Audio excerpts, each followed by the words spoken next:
Hello दोस्तों, आज हम लोग सिंपल इंटरेस्ट के कुछ प्रश्नों को देखेंगे जो लगभग सभी एग्ज़ाम में पूछा ही जाता है।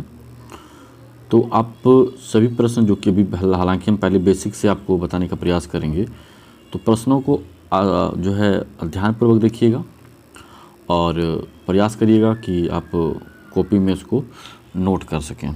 ठीक है, तो चलिए हम शुरू करते हैं आज का पहला प्रश्न। तो प्रश्न में जिस तरह से आप यहाँ पे देख रहे हैं, तो पहले हम लोग करेंगे क्या, इसका बेसिक चीज़ समझेंगे। कुछ बेसिक चीज़ें समझेंगे, जैसे कि मान लिया जाए हालांकि हम साधारण ब्याज बना रहे हैं तो हमारे पास कुछ फार्मूला भी होता है और ये जानना ज़रूरी है। तो सबसे पहले हम लोग इस चीज़ को जानेंगे कि साधारण ब्याज बराबर होता क्या है। तो साधारण ब्याज बराबर जो है होता है, साधारण ब्याज बराबर होता है मूलधन गुना समय गुना दर बटा 100। अब हम यहाँ से जो है कई सारे फार्मूला को बना सकते हैं। जैसे कि मान लीजिए अगर हमको दर निकालना हो तो क्रॉस गुना करिए और यहाँ से दर निकालिए, तो दर बराबर हो जाएगा, अगर हम दर निकाल रहे हैं तो ब्याज गुना 100 हो जाएगा क्योंकि क्रॉस गुना होता है। तो ब्याज गुने 100, और जब हम दर निकाल रहे हैं तो ब्याज गुने 100 होगा, तो दर के साथ जो बचा हुआ मूलधन और समय है वो तो नीचे आ जाएगा। तो इस दर बराबर हो जाएगा ब्याज गुने 100 और मूलधन गुना समय। ठीक है, और अगर हम को यहाँ से समय निकालना हो तो समय बराबर हो जाएगा ब्याज गुने 100, क्योंकि हम क्रॉस गुना कर रहे हैं, तो ब्याज गुने 100 और इस बार नीचे में आ जाएगा मूलधन गुना दर, मूलधन गुना दर हो जाएगा। ठीक है, तो यहाँ से हमने सिर्फ साधारण ब्याज बराबर मूलधन गुना समय गुना दर बटे 100 से दो अन्य फार्मूला निकाला। एक तो दर बराबर ब्याज गुने 100 और नीचे रह जाएगा मूलधन गुना समय। दूसरा समय बराबर ब्याज गुना 100 और इस बार नीचे रह गया मूलधन गुना दर। और अगर हम मूलधन निकालना चाहें यहीं से, तो मूलधन बराबर हो जाएगा, फिर से क्रॉस गुना होगा, ब्याज गुने 100, ब्याज गुने 100 और इस बार जो है नीचे रह जाएगा समय गुना दर। ठीक है, तो ये तीन फार्मूला जो है हम लोग यहाँ से निकाले। किससे? तो ये निकला साधारण ब्याज बराबर मूलधन गुना समय गुना दर बटा 100 से। इससे हमने तीन अन्य फार्मूला निकाला। ठीक है, तो पहला है दर बराबर ब्याज गुना 100 बटा मूलधन गुना समय, दूसरा निकाला समय बराबर ब्याज गुना 100 बटे मूलधन गुना दर, और तीसरा निकाला मूलधन बराबर ब्याज गुना 100 बटा समय गुना दर। एक अन्य भी फार्मूला बनता है यहाँ से, जो मूलधन मिश्रधन का होता है, सॉरी मूलधन नहीं मिश्रधन का, मूलधन तो आपने यहाँ पे निकाला, वहाँ से भी हम मूलधन निकाल सकते हैं। तो पहले हम इसको मिटाते हैं। ठीक है, एक बार अच्छे से आप देख लीजिएगा, आप बैक करके भी देख सकते हैं। तो हम इसको मिटाते हैं, चीज़ें आराम से समझिएगा। साधारण ब्याज डिफ़िकल्ट नहीं होता है या चक्रवृद्धि ब्याज भी डिफ़िकल्ट नहीं होता है। तो जैसे कि अगर हमको मिश्रधन निकालना हो तो मिश्रधन बराबर जो होता है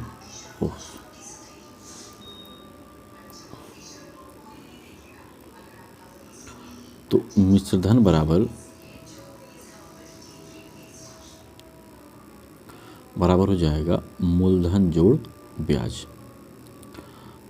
अब हम इसको साधारण भाषा में समझते हैं कि मान लीजिए हमने किसी से 100 रुपया उधार लिया और उसको मैंने 20 रुपया ब्याज के साथ लौटा दिया, तो मैंने उसको टोटल कितना लौटाया, 120 रुपया। ठीक है, यानी 100 रुपये मेरा मूलधन था और 20 रुपया मैंने उसको ब्याज दिया, तो ये मेरा बन गया मिश्रधन। ठीक है, यानी मिश्रधन का मतलब हम कह सकते हैं कि मूलधन में अगर हम ब्याज जोड़ देते हैं तो हमारा बन जाता है मिश्र धन। ठीक है, तो यहाँ से आपने मिश्र धन बराबर मूलधन जोड़ ब्याज सीखा। और हम यहाँ से जो है निकाल सकते हैं मूलधन। तो मूलधन बराबर यहाँ से मूलधन बराबर हो जाएगा, मूलधन बराबर, क्योंकि ब्याज को हम इधर भेजेंगे तो हो जाएगा मिश्र धन घटाओ ब्याज, मिश्र धन घटाओ ब्याज। ठीक है, तो हमने यहाँ से कुछ फार्मूला जो है सीखा, जैसे मिश्र धन बराबर होता है मूलधन जोड़ ब्याज, और यहाँ से अगर हमको मूलधन निकालना हो तो ब्याज को उधर उस साइड भेजना होगा मिश्र धन की तरफ। तो ये पॉजिटिव है तो बराबर को उस तरफ जाने से नेगेटिव हो जाएगा, तब मूलधन बराबर हो जाएगा मिश्र धन और घटाओ ब्याज। ये कुछ फार्मूला था। अब हम लोग थोड़ा बेसिक चीज़ को भी देखेंगे, इसको हम मिटा रहे हैं।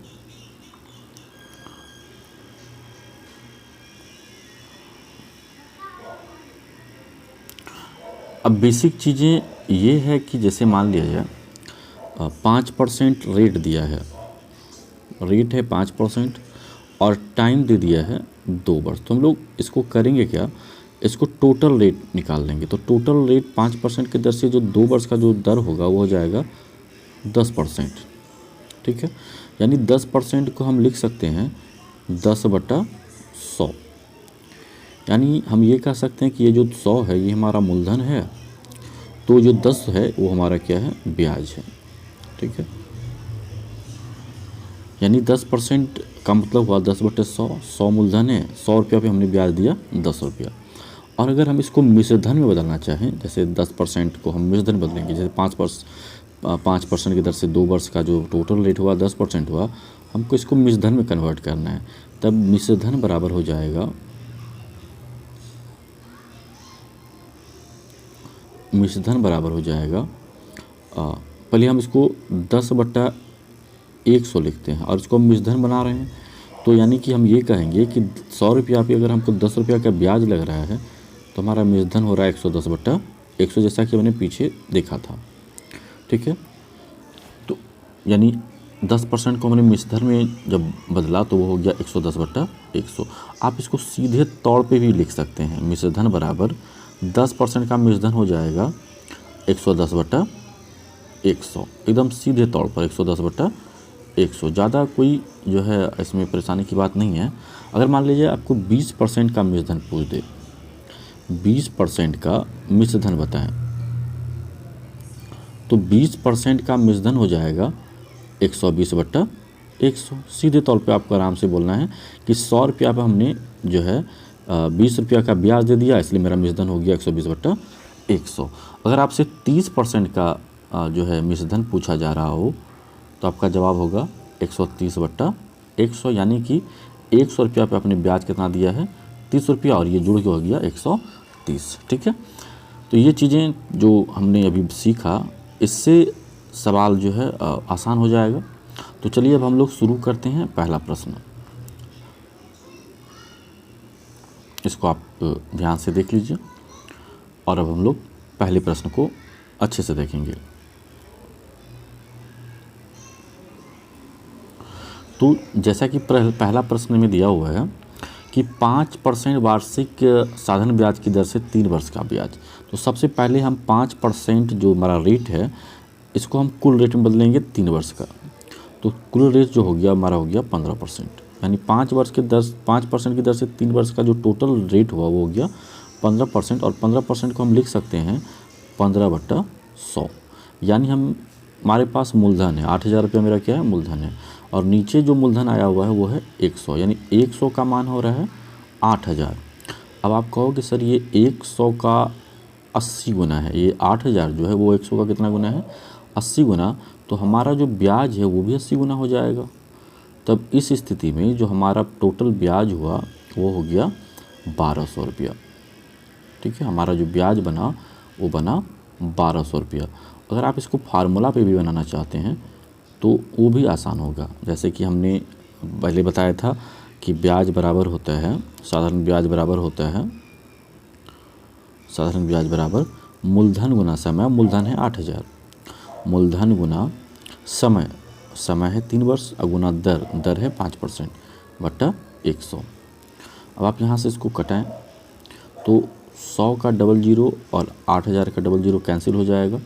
तब इस स्थिति में जो हमारा ब्याज बना वो हुआ 1200 रुपया। आप गुना करिए, 5 गुना 3 गुना 80 और हो गया आपका 1200 रुपया का ब्याज। ये हो गया फार्मूला पर, और मैंने जो भी ऊपर बताया था वो था एक छोटा तरीका। ठीक है, तो ध्यान रखिएगा, प्रयास करिएगा छोटे तरीके से बनाने का। जैसे अगला हम सवाल देखेंगे, इसको आप नोट कर लीजिए, स्क्रीनशॉट ले लीजिए, हम इसको मिटाएंगे और फिर दूसरा सवाल देखेंगे।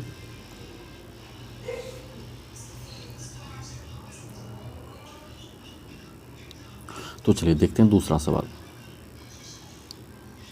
दूसरा सवाल जैसा कि दिया हुआ है कि 4% वार्षिक साधारण ब्याज की दर से 2 वर्ष का ब्याज, तो हम डायरेक्ट लिखते हैं 8%। 4% की दर से जो 2 वर्ष का जो दर होगा वो जाएगा 8%, और 8% को हम लिख सकते हैं 8/100। ठीक है, 8 ये तुम्हारा टोटल रेट था 2 वर्ष का 8%, तो 8% को लिखेंगे 8/100, यानी मूलधन 100 है और इस 100 का जो वैल्यू दिया हुआ है वो है 9000 रुपया। तो कहोगे सर ये तो यहाँ से यहाँ तक आने के लिए जो गुना हुआ वो 90 गुना हो गया, तो हमारा जो ब्याज है वो भी तो 90 गुना हो जाएगा ना, और ये भी जब 90 गुना होगा तब हमारा जो ब्याज होगा टोटल वो हो जाएगा 720 रुपया। और आपसे यहाँ पे ब्याज ही पूछा गया 2 नंबर में 720 रुपया। ठीक है, उम्मीद करते हो कि आप समझ रहे होंगे। अब हम लोग तीसरा प्रश्न देखें। ये तो 2 नंबर का प्रश्न था, अब हम लोग तीसरा देखेंगे।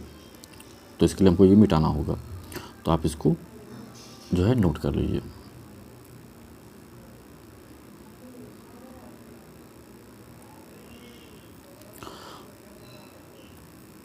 अगला और तीसरा प्रश्न है कि 12,000 रुपया का 3% साधारण ब्याज की दर से 3 वर्ष का ब्याज क्या होगा।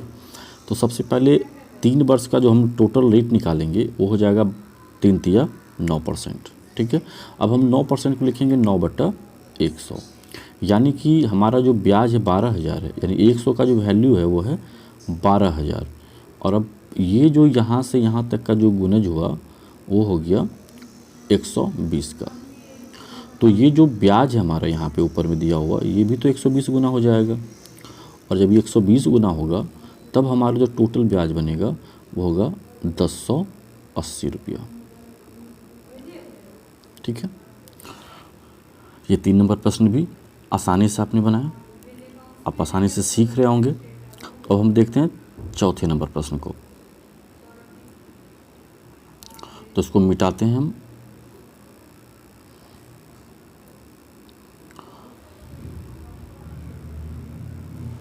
अगला और 4 नंबर प्रश्न है कि यदि किसी धनराशि पर 6% की वार्षिक दर से 2 वर्ष का साधारण ब्याज 480 रुपया है, तो यहाँ पर 6% की दर से 2 वर्ष का जो टोटल रेट होगा वो हो जाएगा 6 दूना 12%। ठीक है, अब हम 12% को लिखेंगे 12/100, यानी कि इस बार मूलधन ना दे करके ब्याज दे दिया है, और ब्याज है हमारा 480।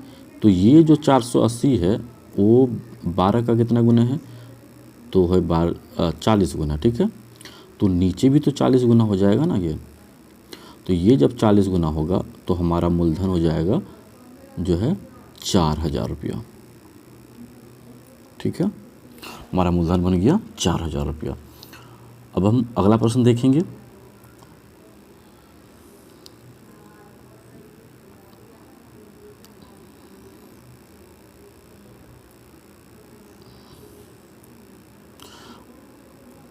अगला और 5 नंबर प्रश्न है कि किसी धनराशि का 5% वार्षिक दर से 3 वर्ष का साधारण ब्याज 3000 है, तो 5% की दर से 3 वर्ष का जो टोटल रेट हुआ वो हो जाएगा 15%। अब हम 15% को लिखेंगे 15/100। ठीक है, अब यहाँ से हमारे पास ब्याज है 3000 रुपया, तो ये जो ब्याज है वो 15 का कितना गुना है, तो ये 15 का है जो है, ये 15 का है 200 गुना। ठीक है, तो ये मूलधन भी तो 200 गुना हो जाएगा, और जब ये मूलधन 200 गुना होगा तो हमारा जो मूलधन होगा टोटल वो हो जाएगा 20,000 रुपया। ठीक है, हमारा मूलधन बना 20,000 रुपया। अब हम उम्मीद करते हैं आपको ये सभी पांचों प्रश्न जो बेसिक तौर पे मैंने बताया आपको समझ में आया होगा। नेक्स्ट 6 नंबर प्रश्न जो है ये भी 5 नंबर प्रश्न की तरह है, तो इसको भी हम लोग उसी तरीक़ा से सॉल्व करेंगे। तो जैसे कि यहाँ पे दिया हुआ है किसी धनराशि का 4% वार्षिक ब्याज की दर से 3 वर्ष का साधारण ब्याज 7200 रुपया हो तो वह धनराशि क्या है। तो सबसे पहले हम टोटल रेट निकालेंगे। टोटल रेट हो जाएगा 4 तिया 12%, और हम 12% को लिखेंगे 12/100। और अब जो है हमारे पास ब्याज है जो कि है 7200। तो यहाँ जो ब्याज बना हुआ है रेशियो में, ये जो आपने यहाँ पे लिखा है 12 का मान आ गया 7200, तो ये जो यहाँ से यहाँ तक का जो गुना हुआ वो हुआ 600 गुना। तो अब नीचे मूलधन भी 600 गुना हो जाएगा, तब टोटल मूलधन जो बनेगा वो होगा 60,000 रुपया। ठीक है, उम्मीद करते हैं आप प्रश्न को समझ रहे होंगे। अब हम लोग अगला नेक्स्ट प्रश्न देखेंगे। इसके लिए हमको ये मिटाना होगा, तो एक बार अच्छे से आप ध्यानपूर्वक देख लें, और इसको नोट करना है तो नोट कर सकते हैं हम।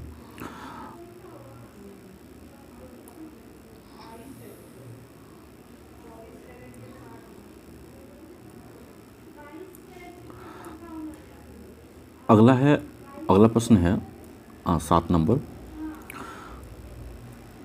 तो 7 नंबर प्रश्न में दिया हुआ है 6,000 रुपया का 3 वर्ष का 5% दर से साधारण मिश्रधन ज्ञात करें। मिश्रधन पूछा जा रहा है, तो सबसे पहले हम टोटल रेट निकालेंगे। टोटल रेट हो गया 3 वर्ष का 5% की दर से 15%। हालांकि हमको अब मिश्रधन में बदलना है, तो 15% का मिश्रधन क्या बनेगा 115/100। मैंने आपको पीछे बताया था शुरुआत में कि मिश्रधन निकालना है, तो आप इस तरह से निकाल सकते हैं। तो मिश्रधन होगा 15% का 115/100। अब ये 6,000 हमारा मूलधन है, तो मूलधन जो है 100 का कितना गुना हुआ, तो ये हो गया 60 गुना। ठीक है, तो मिश्रधन भी तो 60 गुना हो जाएगा, ऊपर में जो हमने लिखा है ये भी 60 गुना हो जाएगा। तब 60 गुना होने के बाद जो है हमारा जो मिश्रधन बनेगा वो हो जाएगा 0, 6 5 30 के सोना बचा 3, 6 3 9 और 6 का 6, यानी हमारा जो मिश्रधन बनेगा वो होगा 6900 रुपया। ठीक है, उम्मीद करते हैं समझ में आ रहा होगा आपको ये प्रश्न। ठीक है, एक बार आप ध्यानपूर्वक देख लीजिए इसको। अगला सेम सवाल है, हम आपको फिर से इसी माध्यम से समझाएंगे।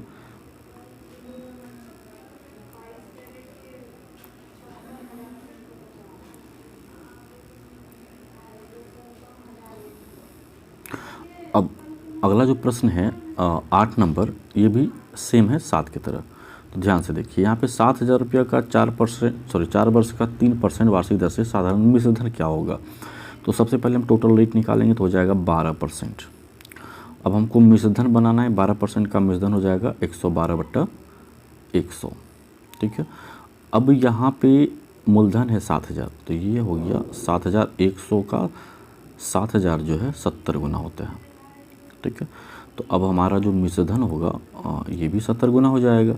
तो 70 गुना होने के बाद जो मिश्रधन बनेगा वो हो जाएगा 0, 7 दूनी 14, 4 बचा 1, 7 एकम 7, 7 1 8 और 7 कहाँ 7, यानी कि आपका जो ये मिश्रधन तैयार हुआ वो हो गया 7840 रुपया।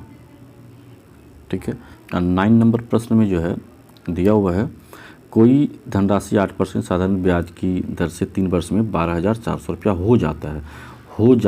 हो जाने का मतलब हुआ मिश्रधन। ठीक है, ध्यान रखिएगा, हो जाने का मतलब क्या हुआ मिश्रधन। ठीक है, मतलब कि अगर 5 रुपया 6 रुपया हो गया तो इसका मतलब ये हुआ कि हमारा 5 रुपया मूलधन है और 1 रुपया क्या है ब्याज है, और जब मूलधन के साथ ब्याज जुड़ेगा तो वो क्या बनेगा मिश्रधन बनेगा। तो यानी जब भी कभी कोई चीज़ हो जाता है इस तरह का लिखा रहे तो वो समझिए मिश्रधन है। ठीक है, तो अब हम लोग प्रश्न को सॉल्व करते हैं। तो जैसा कि प्रश्न में 9 नंबर में दिया हुआ है कि 8% की वार्षिक साधारण ब्याज की दर से 3 वर्ष में 12,400 हो जाता है, तो ये मिश्रधन वाला बात हो रहा है। तो सबसे पहले हम टोटल रेट निकालेंगे। तो 8% की दर से 3 वर्ष का जो टोटल रेट निकला वो हो गया 8 तिया 24%। अब हमको यहाँ पे मिश्रधन दिया गया था, हम इसको मिश्रधन में कन्वर्ट करेंगे, तो 24% का मिश्रधन हो जाएगा 124/100। अब मिश्रधन दिया हुआ है 12,400, ये मिश्रधन है। ठीक है, 12,400 ये हमारा मिश्रधन है। तो हम जो है यहाँ पे मिश्रधन के सामने लिखेंगे 12,400। तो तो ये 12,400 जो है 124 का कितना गुना हुआ, तो ये हो गया 100 गुना। तो ये नीचे में जो 100 है ये भी 100 गुना हो जाएगा, तब जो हमारा मूलधन बनेगा वो हो जाएगा 10,000 रुपया। ठीक है, हमारा मूलधन हुआ 10,000 रुपया। अगला प्रश्न देखेंगे 10 नंबर। 10 नंबर प्रश्न में दिया हुआ है कोई धनराशि 6% साधारण ब्याज की दर से 3 वर्ष में 35,400 रुपया हो जाता है। यहाँ पर भी मिश्रधन है, तो हमको पहले टोटल रेट निकालना है। तो 6% की दर से 3 वर्ष का जो टोटल रेट हुआ वो हो गया 18%। अब बात मिश्रधन का है, तो 18% का मिश्रधन होगा 118/100। अब यहाँ पे मिश्रधन दिया हुआ है 35,400, तो ये यहाँ से यहाँ तक कितना गुना हुआ ये आपको ध्यान से यहाँ पे कैलकुलेट करना है। तो ये आपका हो जाता है 300 गुना। ठीक है, ये हो जाएगा 300 गुना। तो नीचे जो मूलधन है ये भी क्या हो जाएगा 300 गुना हो जाएगा। तब 300 गुना होने के बाद जो मूलधन बनेगा टोटल हमारा वो हो जाएगा 30,000 रुपया। ठीक है, हमारा मूलधन हो गया 30,000। ठीक है, उम्मीद करते हैं आपको ये सारा प्रश्न समझ में आया होगा। अगर प्रश्न समझ में आया है, वीडियो अच्छा लगा तो लाइक करिए, सब्सक्राइब करिए, शेयर करिए और कमेंट में ज़रूर बताइए कि आपको सारा प्रश्न समझ में आया या नहीं आया। मिलेंगे अगले वीडियो में, तब तक के लिए धन्यवाद।